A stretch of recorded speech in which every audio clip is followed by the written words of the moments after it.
100% off the strength, man. Off the strength. I did it all on the strength, all on the strength. Fuck talking, I'ma do this off the strength. Run it back, can't relax, that's just facts off the strength. It's off the strength. Can't get that off the strength. We gotta start doing stick-ups. Yo, I have been around. Stick-up kids is out the tax. For some of those thoughts. Bring it back. I definitely have seen a couple flexes that is just like, yeah, that's one flex too wild, fam. Like, I was dead serious going down the block. It's like, yo, that's the second Maybach truck that I've seen on Bedford Avenue. I don't feel like you deserve to have that here. What's going on, fam? This is KR Jones of the Off the Strength podcast, and I am here to tell you to like, listen, subscribe, and if you're feeling freaky, visit offthestrength.com. That's where you can go and get more information on us. That's where we can link, we can build, we can connect, and let's make this thing work. I got a question for you. Okay. You said you was feeling a little weird about Easter falling on 420 falling on Easter. Yeah, just a little, hesitant. All right, one of them got to go. Which one is it right now? Go. Easter for sure. Yeah. What's good, everybody? What's good? Welcome back to yet another episode of Off the Track. We're giving you an inside look into all things wellness culture. I'm a trainer called Tony, and of course with me I have a heathen, a man who just eliminated the rising of Extraordinary League. KR Jones is in the building. That's right, folks. We're back. And ladies and gentlemen, boys and girls, listeners of all types from near and far, you are now in store for a treat because it's the return of the variety show. That's when we give you our best foot forward. So hopefully you take your best foot forward. You do that two-step, that tango, whatever it is you need to do to make it on through the week with the best goddamn wellness information available. Yay. Now, Brother Jones, after you've gotten rid of Easter, Hit me out. what's going on? He resurrected once. He can do it again. You bringing it back? I got faith in my heart. I mean, I would feel like some of this stuff should go together, man. I feel like it would be, a good pairing. I don't know if a real progressive pastor was out there. Now's your time to step it up. I don't know these days, man. We seem to have moved further and further from the origin. We into the bunnies and the scavenger hunts. We got lost. Bunnies is definitely a weird ass part too. I never understood that. We lost the plot somewhere along the way, so that's why that's the first to go. 420, we know what it's about. It's undeniable. Straight to the point. It's straight to the point. You celebrate it or you don't. Here we go. How was your week, brother? Man, my week was a roller coaster of emotions, just like this beginning. I would say straight Vivian Green style. Emotional roller coaster. In short. Working on group projects as an adult is a project. I did have my own personal spring break where my clients were away, so I didn't have to be up at the crack of ass every day this week, so that was kind of cool. I got to shout out the homie Cheeks, man. That brother fixed some of my denim for me, and now I'm happy to have new pants, and then I also reflect on some of the conversation we had off mic of spaces like Bedvine Brew, that's coming to a close after Memorial Day. For them. Yeah, we haven't really had time to debrief on such a sensitive topic, if you will. But that is just kind of the somberness of the week, man. I understand the somberness, and I'm going to respect the somberness and leave a lot of salacious words that you had in a row in that conversation. And I'm gonna let that pass by. I'm gonna just let it, as you should. You know what I mean? Float on. Let it go ahead, float on by, man. My week in review, Kyle, has been about putting in work. Okay. Now, when I say that to you, what comes to mind, brother? You mean a lot of things, specifically in what this comes case. To your mind. We only speaking about your mind. We're talking about right now in this moment. Putting in work, Kyle. What comes to mind? Laying down that foundation, man. Building from the ground up. I like where you took us today, Kyle, because that's exactly what I was doing. So first and foremost, I got to shout out Jilly Jills, who was on our last episode.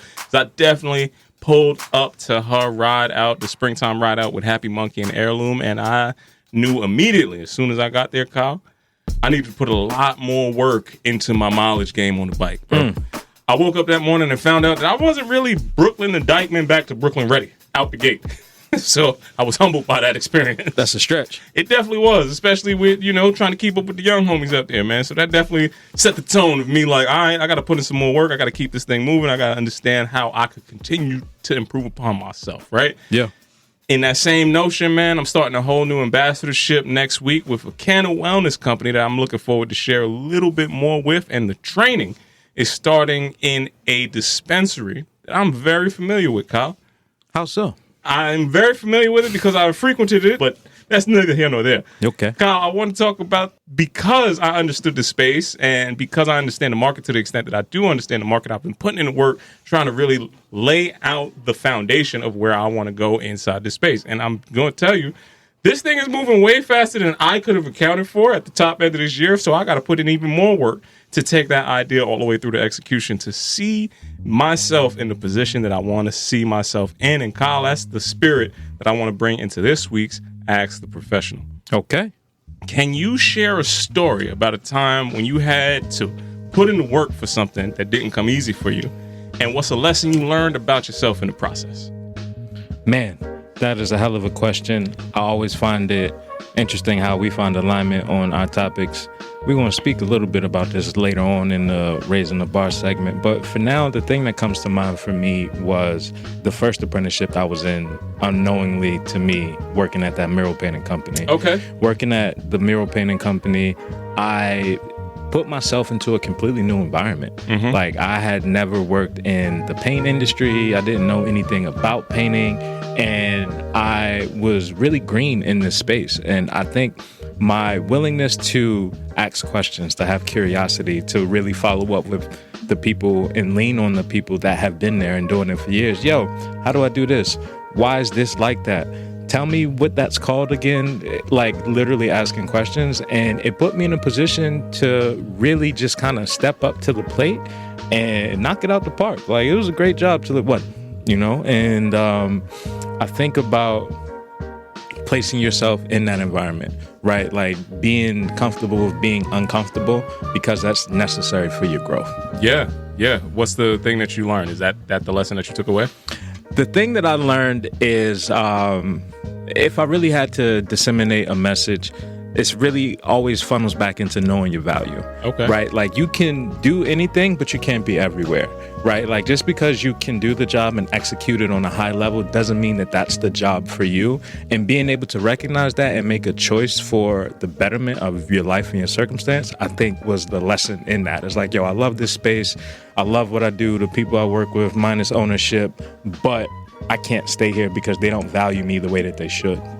Yeah, that's an important lesson to learn, man. I hope that one transcends into every aspect of your life, my brother. Now, if it was somebody that was out there trying to navigate similarly, where would a good place for them to turn to try to understand how to assess their value be? Start with the people in your circle. Like, legitimately, the people that you respect, have love and admiration for. Ask them about your weaknesses. Ask them about your blind spots, like where you can improve and how they see you in position to the things that you say that you want. And really just take stock of that process and the feedback. Man, that was beautiful, bro. I don't think I have anything else I need to put on that, Brother Jones. Listen, man, I came here to play. All right, I like that, man. Since you came here to play, Kyle, I got a side tangent and maybe a follow-up question. Now, this goes back to the gym days, right? Okay. I want to know, in that same kind of spirit, what's the most ridiculous thing you've ever attempted in the gym that you was actually good at? The most ridiculous thing I ever attempted that I was actually good at, maybe a split. Okay. Kyle was busting the splits out. You know what I'm saying? Not full body, you know, but something in between. The underwater workout is nasty business, So bro. this man that you're looking at right now, I will let you know that he is a 3-time Guinness World Record holder for doing a 500 kilogram squat. The math on this is stupid. First and foremost, because you're not about to tell me 500 pounds underwater is the same as 500 pounds. You didn't even let me get through the whole description. We're not doing none of this foolishness that you're talking about. That's not how gravity works, all right? It's not how buoyancy and all of that other... and buoyancy might have influence on it. No, that does not work that way. But what Kyle did not let me get through, folks, was the fact that there is a man by the name of Tabby Castro who is now the 3-time world record holder for a 200 kilogram deadlift, 10 times underneath water. He also, on a single breath, was able to pull an anchor for 10 meters, and that was just the beginning of his workout. Now, Kyle is shedding some hate on the Guinness World Records. I will let you know that the dumbest thing that I've ever tried in the gym, but I was actually good at, trying to do a Turkish get-up with an actual person. Let me let you know right now. I've been there. There's a lot of different shoulder stability stuff. A lot of moving parts. A lot of moving parts, and those moving parts squishy parts too, if get you will. Into some good, some bad, or some ugly. That's right, Kyle. We're gonna move out of that. And this is time to get into this week's episode of Rip from the Headlines. And first things first, Kyle, I got out of that little silly story. Kyle, I want to know how you feel about grannies putting in that footwork. Wait a minute. What are we talking about, man? Let's pump your brakes a Kyle, little bit. first thing I saw in the good is from BBC this week, and that's the British Broadcasting Company. Nothing else that you should be talking about. Kyle, I had to shout out a story that warmed my heart because I saw that there was some grandmas out there playing football at a level that was not only heartwarming and endearing, but it was inspirational, my man. Let me pull up this clip real quick. This the U.S. football? What football This we is in talking? Africa, my friend. This Okay. is talking about football. Football. Not the Americana football, but football that the world knows, man. I'm talking about soccer. That's right, man. So this 57-year-old woman, Rebecca, and I want to say her last name, but her last name is way harder than any of the phonics that I have. So Rebecca is going to be. I shout her out. She has been organizing these grandmothers all around 5 different countries over in Africa, and she has gotten somebody that is upwards to about 80 years old participating in this grandma soccer league in order to improve on their mental health and their physical well-being, man. There's 7 countries that are playing in the Granny Cup. How do you feel about hearing about this, my brother? I do love to see this, and it is heartwarming. I will say, it's a direct reminder of sometimes it in you, it ain't on you. You know what I'm saying? Look at the footwork, though. And if you have had that your whole life, I'm glad to see you continue to keep that going and to strive for something. We don't talk about the influence that sports has on like socializing and activity levels for people enough, like from kids. And I feel like the people that don't have that experience at a young age often miss out as adults. Yeah, and they don't move quite the same way. They don't have that same like baseline definition, but you can keep it up. If you are active your whole life, you can keep it all the way up and through, man. I gotta give up all the props in the world to grannies out there playing football, man. Now, if you was taking some side bets, Kyle. Okay. I know they got all of the different I gambling like apps shorty out in there. the yellow with the orange cleats. We're not doing that. I like her footwork. What country has the best grandma's footwork and grandma's cooking? Where we going for that, Kyle? Man, I have no idea. I think we're coming in dead last in the U.S. I'm gonna be honest with you. I haven't 100%. seen a lot of soccer grandmas over here. Our grandmas be in the kitchen, they don't be on the field. You gotta be Unfortunately. able to have both. Big mama, your arm. I'm gonna say my friends from the Central and the South Americas might have the world's share of talent in both the kitchen and on the field, man. That's And what their I'm gonna go. barefoot game is way higher than ours. They definitely is, man. So shout out to them for doing that, man. And I want to move on into this next story over here. Now, Brother Jones, we opened up the show with some of your blasphemy, talking about the high holidays I coming in love here. Jesus. He's my homie. I don't know what you're talking about. Kyle, we talked about how this industry on the legalization side of the game is getting crazy. Kyle, I never saw Timeout actually have a essential guide to 420 until this very week, and that let me know we are on a whole new trajectory in what cannabis is doing 100%. today in this day and age, Kyle.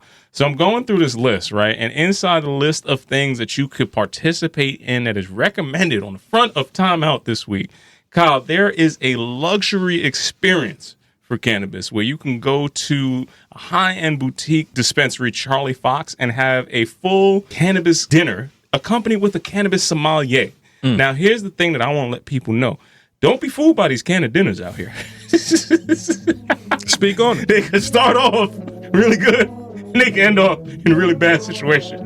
You got to know your dose on the ledge over here. That's a fact. Yeah, but aside from my own personal takes on it, Kyle, how do you feel about the first legal cannabis 420 in New York, like being celebrated at this level? And then what do you think about some of the things that are on this list of the essential 420 gifts that you have to give to people? First thing that comes to mind is globalization.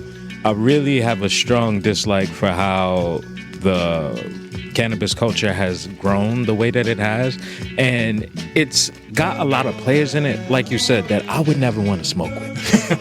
First and foremost, if I need to find a curated list of how to enjoy the holiday season, it's a bad time. I'm pushing back on that because people do that for every other holiday. It literally is for every other. There is not a curated Thanksgiving. Yes, yo, there is. This I is guarantee what you you need. can find that same article in Time Out New York. I'm telling you, The you dishes can. you need. The places you need to go, the places you need to go pick them up. For those who bake. I mean, They got the same. That's what I'm trying to tell you. if you want to grab and go edible, I do just think the normalization of this stuff that we already did for years. It's mainstream now. But it doesn't feel nice. I am here for the Wake and Bake Bar, Kyle. I need to try this out. Leave breakfast I need to alone. see where the breakfast bars is going. Let's do it. I'm also here for the smoke, like muffler that they have over here. I don't know what you would call it, but it's essentially you keep your smoke discreet on the side. They got your own personal air purifiers. They got some stuff that I wouldn't necessarily throw out all at one time. Yeah, no, I see it, man. I just think we're in a space where it might actually be harder to find cigarettes than it is to get weed. Oh yeah, no. And that in itself has really changed the game, and it really just makes me worrisome about the people that are green in this space, no pun intended, but like they don't know what they're buying or what they're getting into. Well, that's why you need people who can be the curators and the creators of the You mean vibe. like us at Off the Strength, You Tony? better damn sure believe it, Kyle. Now, this is going to take me into my next side. Kyle, there was also another Canna-friendly ad that I saw this week, and this was an ad week post. Puma has put out a runner's high commercial looking like they're cashing in on a holiday as well. Have you seen the Afro Man Puma commercial that they pushed out? I did not, but I did hear about it, and Puma's been making a lot of moves. The Speed Cat has made a crazy comeback, which is kind of wild, but, you know, shout out to A$AP Rocky and everything he's doing, but they really got their foot on the ground when it comes to this running community, though. Thinking about Usain Bolt, like, really putting them on the map years ago with the Olympics, but, like, they really got some momentum. Speaking of which, man, I definitely see that this battle in running in general is heating up a lot, because a lot of the things that were in this Puma commercial started to look a little bit like the Nike women's thing that we covered earlier on. We Run the Night series. You can't win, so win. I don't know about the slogan, That's but what have they you said, seen bro. any of the videos that came out of that? Yeah, for sure. I do like to see that. Nike has a new CEO. I was looking at some of him speak about his position and how he came to power and really wanting to revitalize the push into athletes and athletics. As he had mentioned, like Nike walked away from that. So that running section is heating up. They do want to get back into that from what he said. But I don't know, man. The market is wide. Market is wide, and there's a lot of competition in there. And sometimes you need to take yourself out of the competition. You need to kick those feet up, and you need to relax, Kyle. Okay. Did you see this week that Hyperice has officially put a date on the release of their recovery shoe, the Hyperice boot, and they have Sha'Carri Richardson, of all people, inside the running community being one of the main people highlighting the shoe. What's your thoughts on seeing this Hyperice recovery boot coming to the market, and would this be something that you would actually ever want to check out? They teased it for a little bit. Like, we've seen this rollout kind of slowly happen, and I feel like the integration of technology and athletes coming together specifically for recovery is something we've needed this for a long time.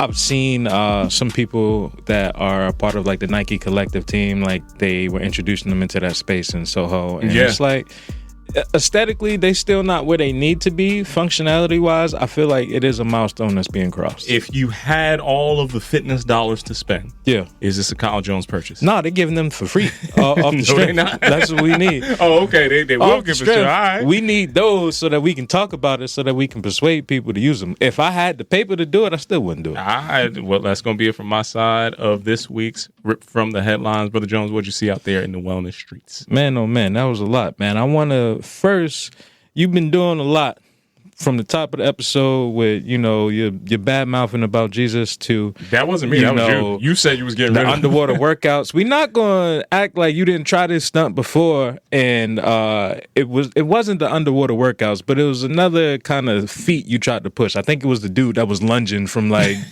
Dykeman to Brooklyn. Yeah, it's like, listen, nobody cares about your lunge, bro.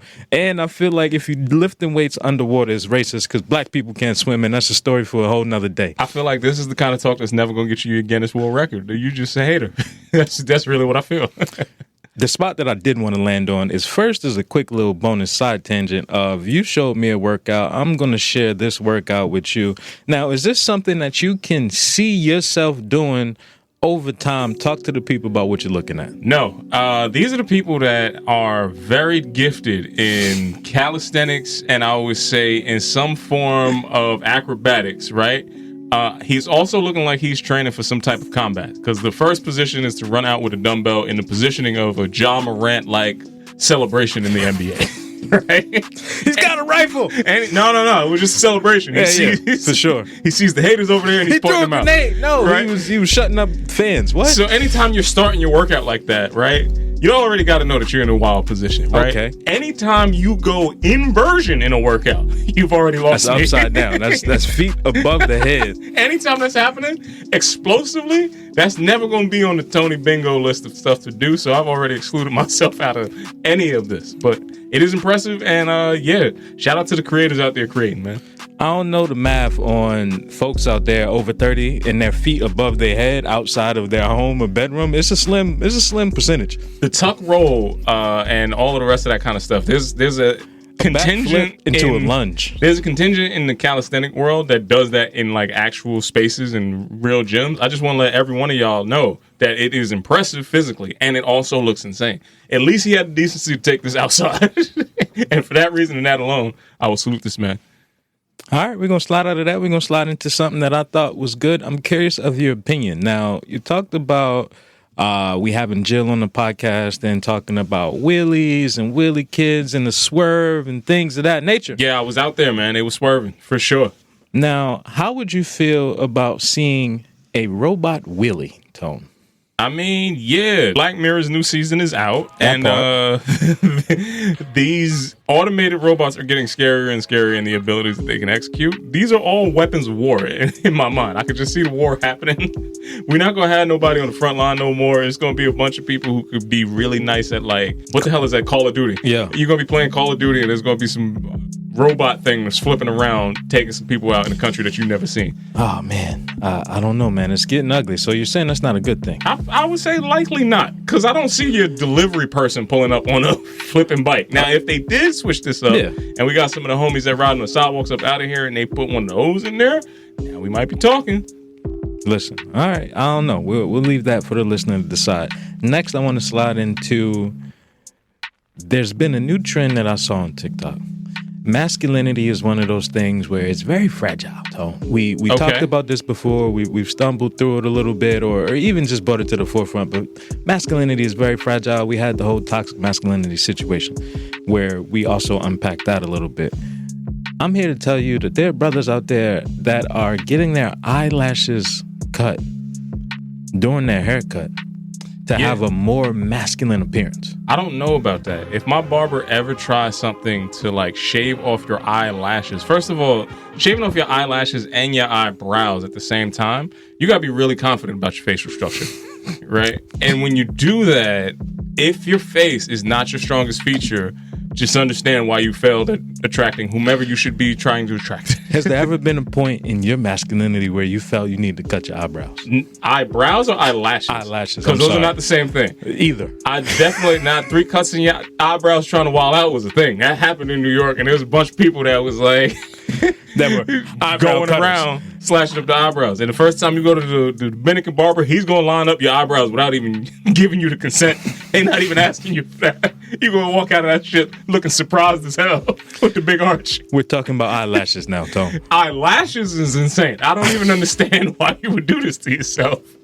For a more masculine look, do you think that there is any credence in this? No, I think you're going to get taken out by like the slightest of breeze, because now you have a function of your body that's not working.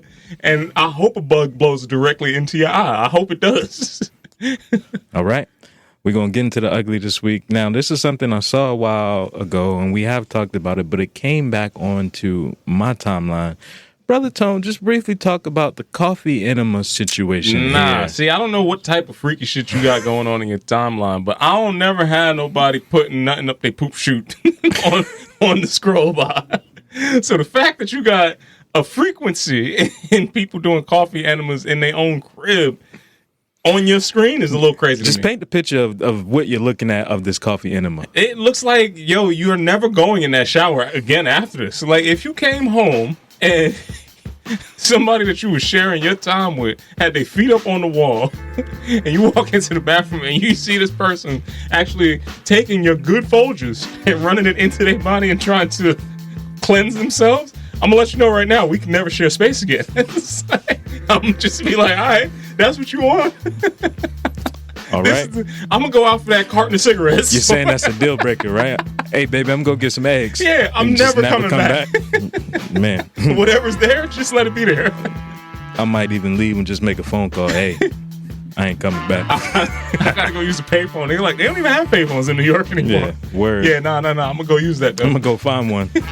Or report back. That was ugly that I had, bro. I mean, it was good, it was bad, it was ugly. It was a lot that took place. I think you need to reset your screen or reset your algorithm somehow. This is what came to me, brother. You need a digital know? detox, my friend. I don't know. I guess I'm too tapped in, if you will. That is one way to phrase what she was doing.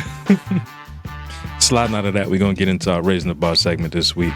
Ladies and gentlemen, boys and girls, listeners of all type from near and far, you are now in store to raise your bar. Brother Tone. Yes, sir. Man, I spoke about this at the top of the show, and, you know, the irony of us always finding alignment in the topics that we choose to talk about. But leaving off from where we talked about from ATP earlier, in this Raising the Bar segment, I want to briefly just talk about stepping out and stepping into the message. Okay. Right? Most recently, earlier in the week, you know, I had a chance to go and attend a play. I'm assuming this might be categorized as, it was Macbeth in Stride at BAM. Okay. This play was written and produced by a woman named Whitney White. Now, Whitney White quite literally reimagined Macbeth through her own lens and walked the audience through her own personal interpretation. Now, brief tangent. In high school, we read a lot of Shakespeare. My high school was college prep. Like, we went through Hamlet and Macbeth and Othello, and I think it might have been Romeo and Juliet in there too. Like, we read all of these things. You was playing Othello? I wasn't playing nothing, but we did have a one of our last projects was like you had to recite Hamlet's soliloquy for a grade. So like you had to say the whole thing based upon where you stopped is where your grade was. If you did this much, you got 100. That much was a 70. Blah blah blah. I did the 100. Was this before or after Was it Lin-Manuel? nobler in the mind of the? That's all I remember. Let me find out that you was really trying to get your Lin-Manuel on before Lin-Manuel. Just a little bit. I give you that story just to show that, like, all right, it's not out of character for me to want to go see a Macbeth play at BAM. Like, the opportunity presented itself, so I went. Now, this interesting part of this story is tying it back to Whitney White and her Macbeth in Stride. This was her personal interpretation, right? And one of the main takeaways was this idea of writing yourself into your own story. Mm-hmm. Macbeth is a well-known play, you know, and it hasn't actually been kind to, you know, any women over the time. They always die early, nor are there really many black people. They were Moors, if you will, and there ain't really no queer representation. You real Moorish in the face, and they damn sure was queerish representation in that whole play. I mean, not how we present present day. It was more backdoor, under the table, if you will. It wasn't outspoken how it is present day. They didn't even have women in the company, so all of the Romeo and Juliets was guy on guy. This was the first wave. Leaving that.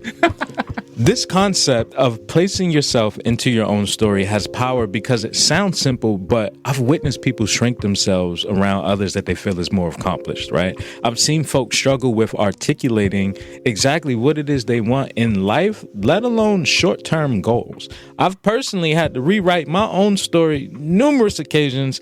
In fact, I would say it's a daily practice. This concept of putting yourself first into your own story ensures that you are controlling your own narrative. Now, some of us are better writers than others, right? And at one point, you might need to expand your mind, your environment, or your skill set because it's clear that what you writing ain't really where you need to be. Yeah. You got to take control. Take control of your life, of your circumstance, and make intentional choices that will increase joy in your life.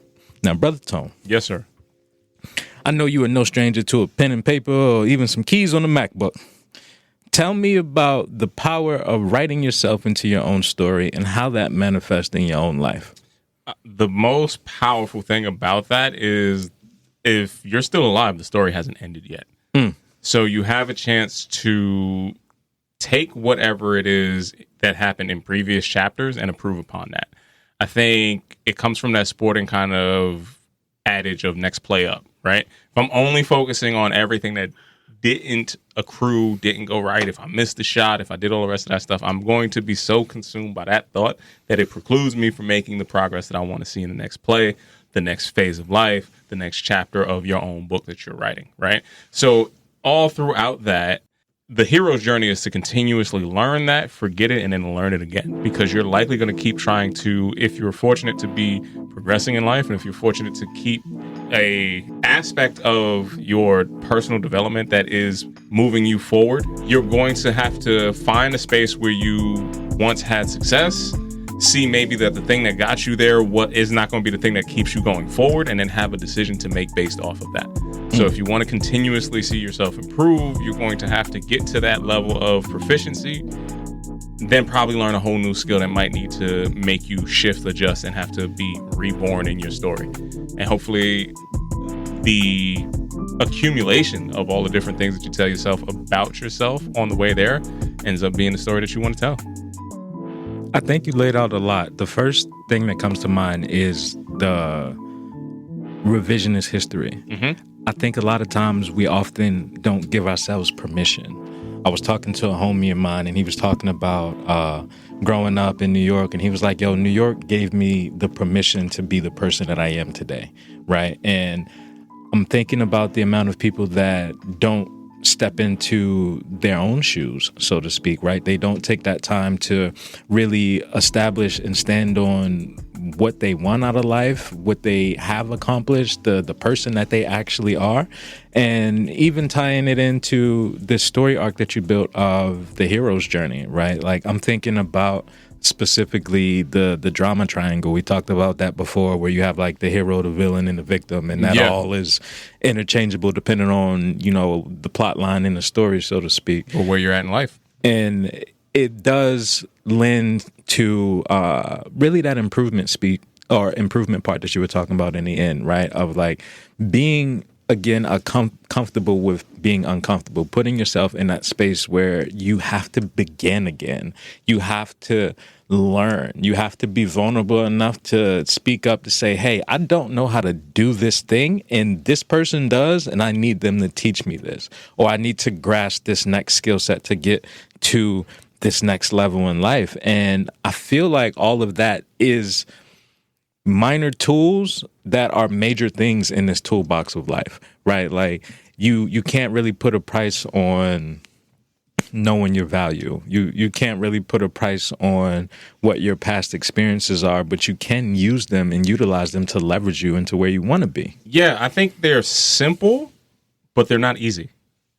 And that's also something that I think is not weighed correctly in how we talk about lessons through life all the time. Some of the best lessons that you can learn are the simplest things. They're just also going to be extremely hard for you to actually show up, live, and embody on a day-to-day basis, because that is, you are now undergoing with the changes to make you into whomever you need to be that person that can get the next chapter complete. There's a lot of distractions out here. It definitely is. That was the first thing that came to my mind. I've seen a lot of brothers go down with, shitting where they eat, or, dipping their pen in the company ink, so to speak. You gonna say that like you are not I'm not one of those brothers, you know what I'm saying? I know you. I'm grown. I've seen it. That was years ago. I've seen it. You know, I have worked on myself. Yeah. And put the reps in. I totally understand. To be away from that space.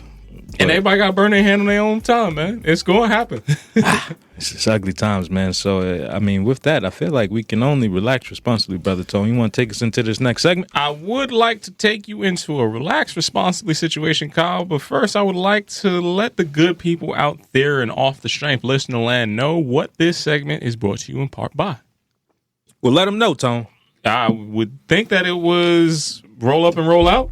That is brought to you by KR Jones, telling you to come kick it with me at Frequency Movement, where we have our elevated yoga class Saturdays at 11 a.m., as well as Roll Up and Roll Out Wednesday nights at 8 p.m. That may or may not get moved, because Wednesday nights is the night that a lot of things I've been missing out on that I might have to move my stretch. Okay. All right, man. Hey, listen, TBD on where it's going to be. TBD on where it's going to be, but you can catch me for sure Saturdays at 11 a.m. for some elevated yoga. Now, how was you relaxing this week, man?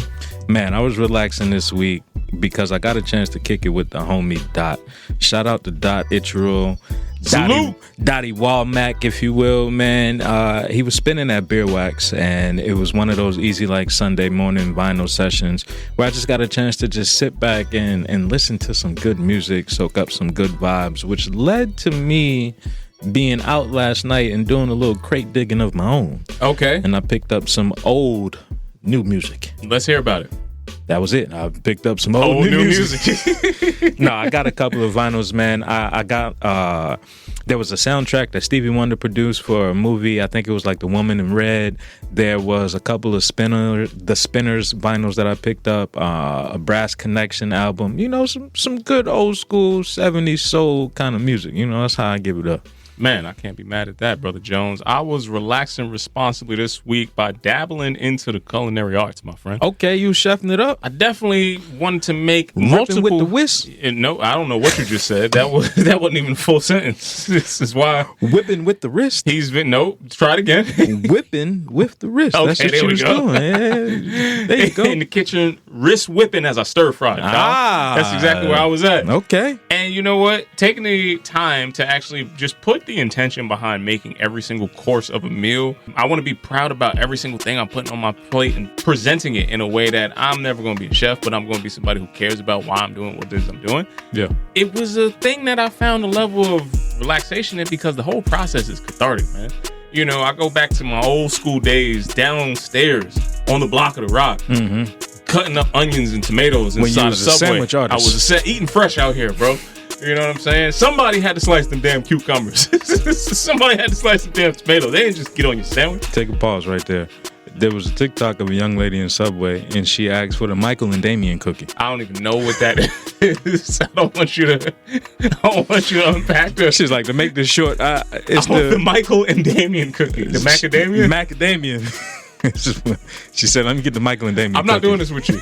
So I was relaxing, getting into my food prep, and making a really intentional meal over there, Kyle. And that was something that brought me not only the nourishment that I needed, but it also gave me a mindful level of distraction by trying to fall in love with the process, man.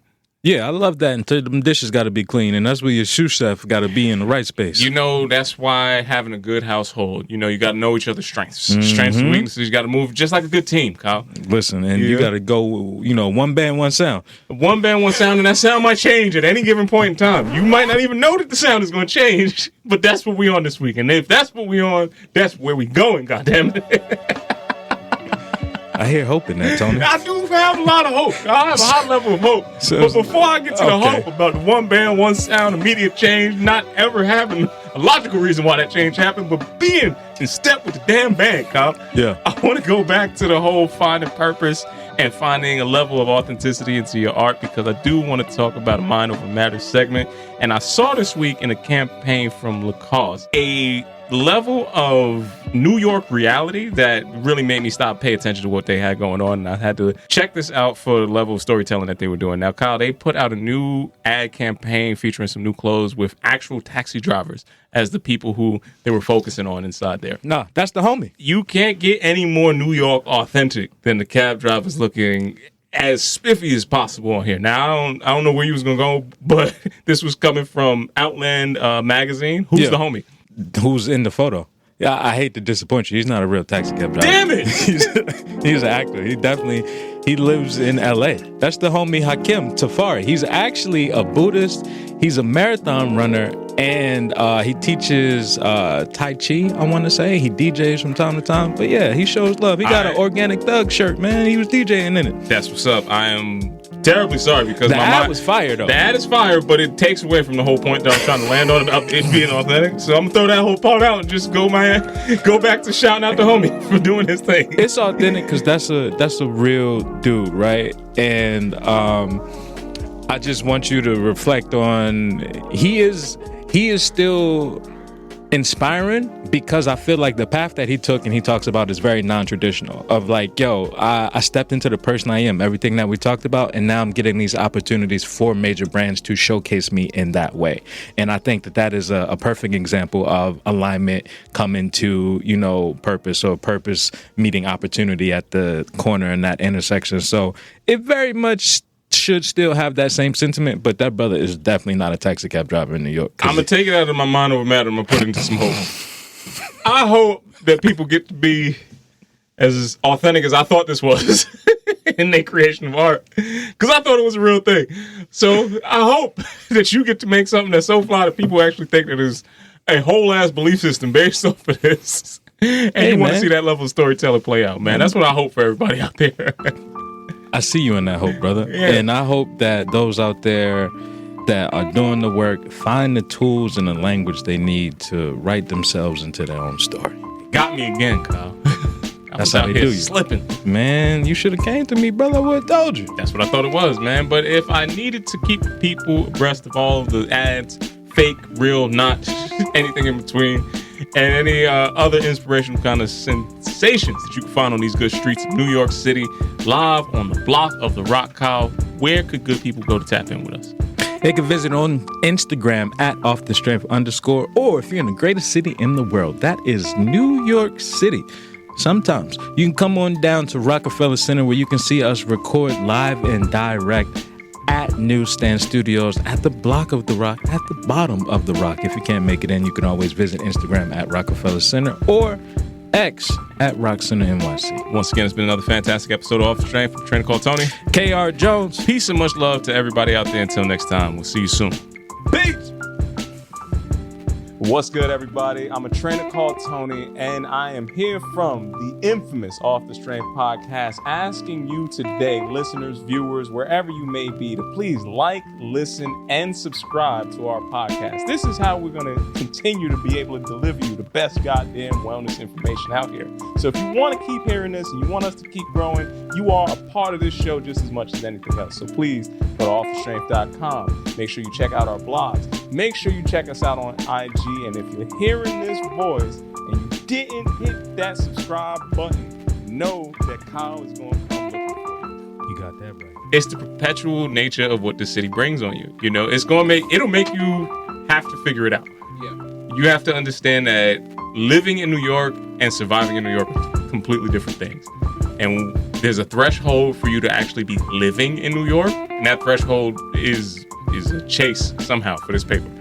You get past a certain threshold, now you can start to living in New York, and then you realize, there's people living at different levels in this city that have completely different experiences. I was like 21. I'm saying like this has got to be like however many years ago. This is over a decade ago plus, right? I remember somebody who had lived in New York their whole life being like, yo, I've never touched a train. And that was the wildest shit that I've ever heard in my life. And it was like, yo, but you live on the island of Manhattan. It was like, yeah, what? I don't do trains. Like, what's it like? They were genuinely like, yo, what's it like down there? So y'all all just get into the same space and like move around. That is fascinating. They were like, literally, I was like some kind of science experiment. It's like, wow, he speaks so eloquently. There's whole teams of people down underground. Who would have known? That's a different level. It's like, yo, this motherfucker has been rich his entire life. He doesn't know anything there is nothing other than extreme wealth. So it's like, yo, fam, when you talking like that, it's like, okay, that's a different level. In New York, they play different. They live in different areas. They aggregate everything else. They look at this change as like, nah, this is just kind of how New York has been. You talk to somebody who is slightly underneath that, and they are ready to end their whole shit, but they still up so far that it's like, yo, fam, you're complaining to me about like 100 millionaires complaining to you. It's like, yo, you're up in a level that my whole lineage probably never touched, combined in aggregate. He's like, I can't do it, Tony. You know, just feel so weighed down by the weight of the world. It's 100 million up. It's like, wow, okay, that's crazy. A step below that, the millionaire person thinks that they are the billionaire person. In their mind, they believe that they got way more money than they actually have. These motherfuckers be crashing out, doing a bunch of dumb shit. It's never the people who have it. People who really have it, they are the most calm-looking people who are a different level of secure with where this thing goes. And then we got a bunch of thousandaires trying to figure out how to close the gap. Trying to boss up. Bands that make a dance. Damn sure will, man. And Cybertruck in the projects is crazy. I've seen so many of them. I don't even know where you charge that shit. That'd be the real crazy thing. Not in the project. I was like, yo, fam, you gotta charge this shit up. You gotta open up the lamp to charge a Tesla. It's crazy. I had a light out, you know. It's like, yo, it started like this, man. Tesla. Right? Exactly. Like, what? Nah, and I'm DJing out the back, yo. This how hip hop got started, yo. You got to really be into it. Now you just charting Teslas in the front. That's how hip hop got started. It was nasty business. You gotta open up the light. It's nasty business. Wasn't that a Drunk History? One of them Questlove's how hip hop started. Somebody animated that.